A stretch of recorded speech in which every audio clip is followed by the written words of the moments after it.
Bonjour à tous et à toutes, nous sommes donc le mercredi 8 juillet 2020 et donc je fais cette vidéo sur la thématique d'une sécurité sociale pour tous et là en l'occurrence je vais évoquer la maladie professionnelle.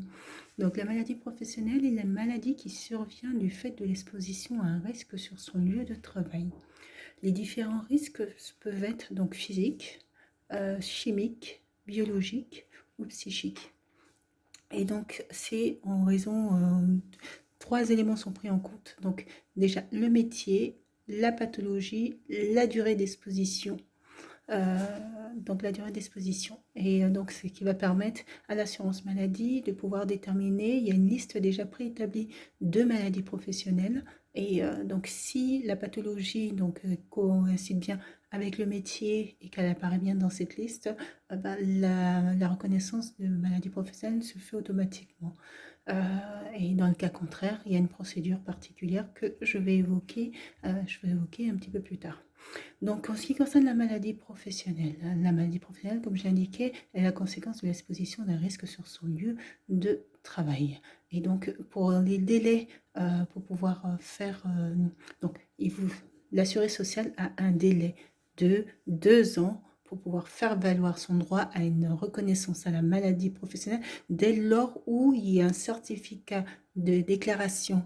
Il y a un certificat médical qui atteste donc du lien de causalité entre, entre le métier précédemment exercé ou toujours exercé et l'état de santé donc de la personne. Donc 2 ans pour pouvoir intervenir. Dans ce cas-là, il y a une déclaration de maladie professionnelle à effectuer.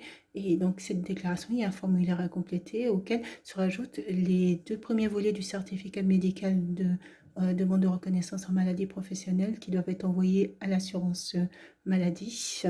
Et il y a également l'attestation de salaire de l'employeur, donc à faire établir que l'employeur vous remet pour pouvoir donc transmettre à la caisse primaire d'assurance maladie.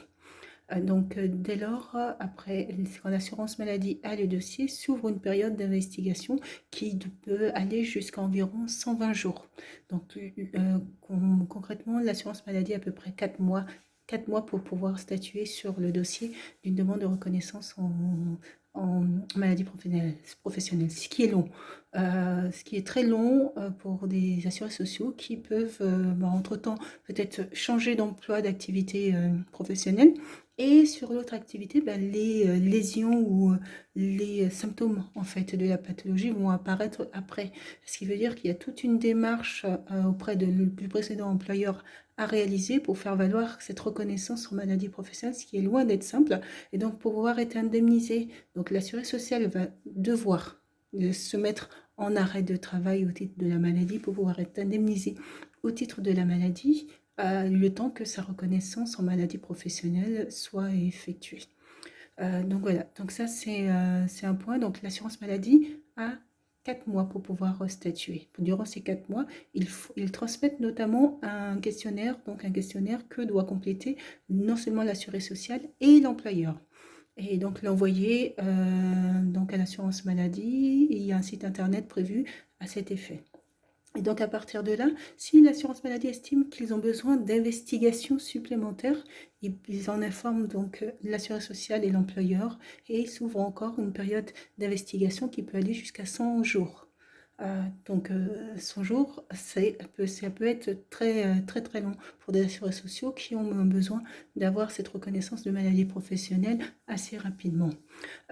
Et donc tout l'intérêt, je le redis, dans ce cas-là, de faire établir des arrêts de travail et l'attestation de salaire également en maladie, hein, également, et je précise bien également, c'est-à-dire que à l'assurance maladie, vous déposez non seulement la demande de reconnaissance en maladie professionnelle, la déclaration, mais vous déposez également une demande en maladie, en fait, pour pouvoir simplement vous ouvrir des droits à l'indemnisation, puisque l'indemnisation est moindre que la maladie professionnelle.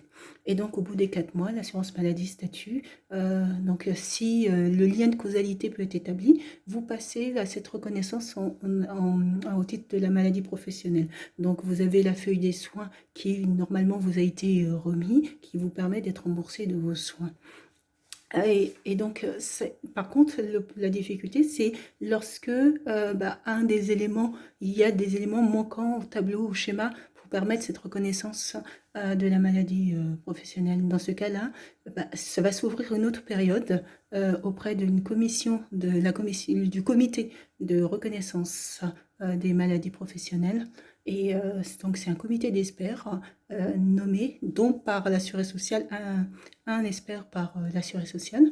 Et donc, ce comité d'experts aura la charge en 120 jours de statuer, ce qui fait que ça ouvre non seulement une période de contradictoire qui est de 30 jours où le dossier est mis à disposition de l'assuré social et de son employeur, où ils ont la possibilité d'apporter les éléments d'information qu'ils souhaitent apporter au dossier, sauf en ce qui concerne le domaine médical.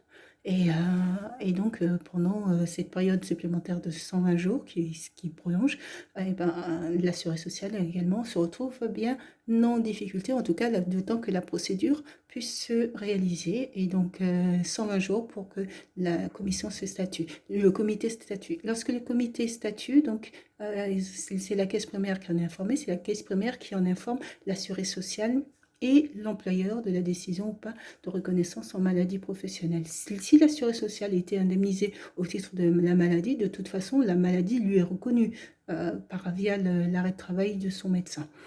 Mais par contre, s'il n'y a pas de reconnaissance en maladie professionnelle, bon, dans ce cas-là, ça s'arrête simplement à cette indemnisation.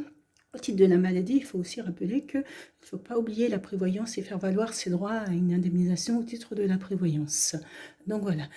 Par contre, sur l'indemnisation donc au titre de la maladie, elle est similaire à celle de l'accident du travail. Donc les 28 premiers jours sont payés à 60% du salaire, donc 60% du salaire brut, et à partir du 29e jour, c'est 80% du salaire brut. Ça peut être majoré au bout de 3 mois d'indemnisation par l'assurance maladie. Donc, ce qu'il faut également savoir, c'est qu'à l'issue, donc si l'état de santé se modifie, on parle soit de stabilisation, plutôt de consolidation ou de guérison. La consolidation, c'est qu'il n'y a plus d'évolution ni positive ni négative dans l'état de santé de l'assuré social. Dans ce cas-là, l'assuré social, donc le médecin établit un certificat médical final de consolidation qui peut lui ouvrir droit à des indemnisations ou à une rente qui peut être versée selon le taux d'incapacité partielle permanent qui lui sera accordé. Sinon, on parle de guérison, et guérison, c'est qu'il y a une forme de retour à l'état antérieur et que l'état de santé de l'assuré social est complètement rétabli. Donc voilà, pour ce qui concerne la maladie professionnelle. Sur ce, je vous souhaite de passer une bonne journée. Au revoir.